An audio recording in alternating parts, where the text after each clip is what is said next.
Hello, I'm Emma Graeme. I'm the rector of Beeding and Bramber with Botolphs, otherwise known as the Three Bs. It's one parish, but it contains three villages and two churches, St Nicholas Bramber and St Peter's Upper Beeding. And we do also still have services at St Botolphs, which is now under the care of the Church's Conservation Trust. Our villages are typical villages, just outside Shoreham and Stenning, and not too far from Brighton. Mainly elderly congregations we have here, but some new blood as well, some younger people who keep us on our toes. And Shirley is our curate, who you will just hear from in a moment, and she has been with us for nearly a year and is shortly to be priested. Hello everybody. Yes, so I moved here just over a year ago now, as Emma says, but my vocational journey started many years ago. And at the time I thought that I had my life mapped out. I was mum and still am mum to three boys. They were very small at the time, and I was working as a mental health nurse for the NHS. But one evening, whilst in home group, I heard God clearly say to me, "I have something more for you." And I had no idea what that meant at the time, but those words kept returning to me over the next few years. And I sensed that God was asking me to go into ministry. And I thought I'd got this wrong, or even dare I say that God had got this wrong. But He is a patient God who gently guided me and put people in my path who confirmed His calling. As I was finishing my training at St Augustine's, Bishop Martin asked me to explore a title post within the parish of Beeding and Bramber with Botolphs. And I remember meeting you, Emma, the first time, and one of the first things I said to you was, "You need to know that this is not a tradition that I'm familiar with, but I am happy to explore." And you said, "That's okay, I'm a good teacher." And hasn't that been true over the past year? Every time I visited the parish, even though it was so different from where I came from, I felt a real sense of peace that this is where God wanted me to be and continues to want me to be.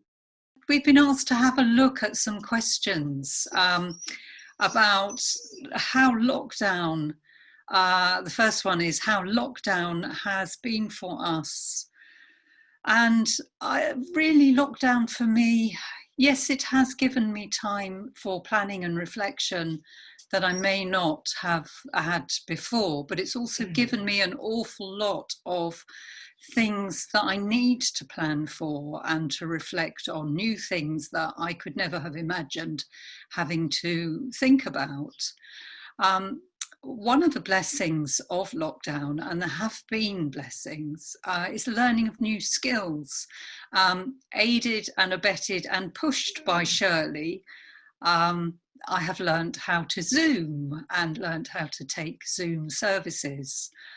And also another blessing during lockdown has been the new relationships we've made, working with other churches as part of the community hub here in the villages, and also a deepening and increasing of the relationships that we have, I think, with those we already know. Yeah, I completely agree. I think that the relationships aspect has been really important. There definitely have been stronger relationships developed throughout this time.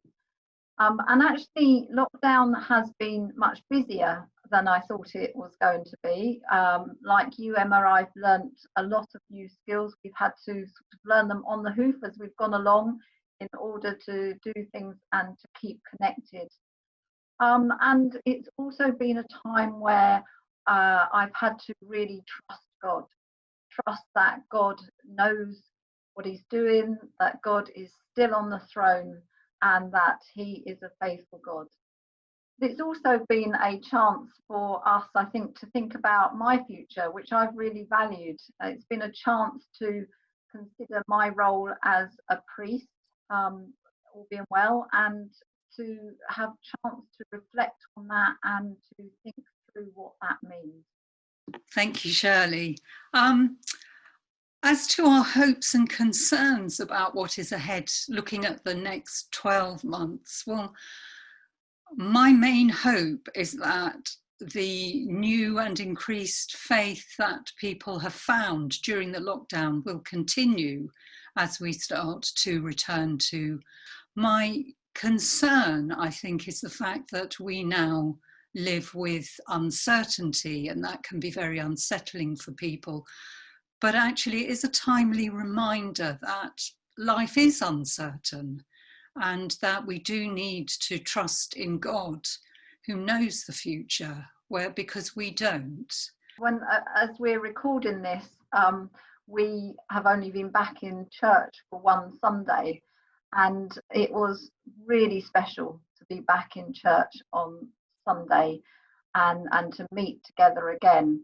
And my hope is that we continue to build that connection that has grown over the time of lockdown, but also that it extends so that other people who still aren't able to come back to church are able to feel confident and comfortable to gather with us in time, so that we can all gather together, but also that we keep the connections that we've made as we go along. And I suppose that's also a concern, that actually we let that slip in some way. We need to be on guard, I guess, that we don't lose connections that we've made and those relationships which we've established. Thank you.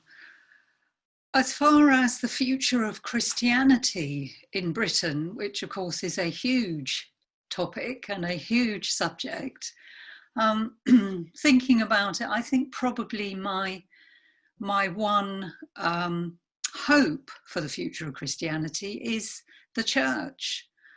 I think if we can survive, which we can and we will, because the church has always survived, and if we are faithful to God's call and to his mission, I believe that he will continue to move through us and through his Holy Spirit in the hearts and minds of those around us and those who need his presence. And so, yeah, I would say, summing it up, my hope for Christianity rests in God's church.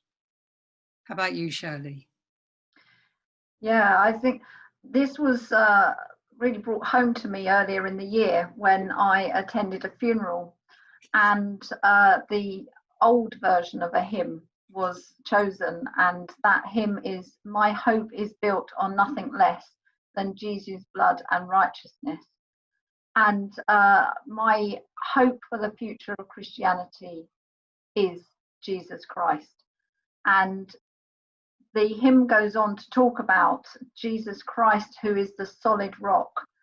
And so when all around us is uncertain and shaky, we have a God who is faithful, compassionate, unmovable.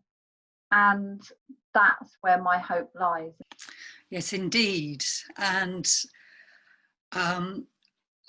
we would ask for prayer, please, for us as we continue to look to serve God's people in this area. And for me, I think the most important thing I would ask for prayer for is wisdom to know what is needed and when for the people that we serve. The wisdom to know when we should be leading, when we should be being beside people, when we should be backing people up, just that God's wisdom would dwell in our hearts and minds. I was asked the same question before I was deaconed, and my answer is the same, that we will serve well where we're sent. and that, yes, we will have open eyes, open ears, open heart for the plans that God has here in the 3Bs, so that we can do his work and serve our villages well. I do hope that this will be useful to anyone watching, and I thank you for your prayers as we continue to live out our lives serving God in this place.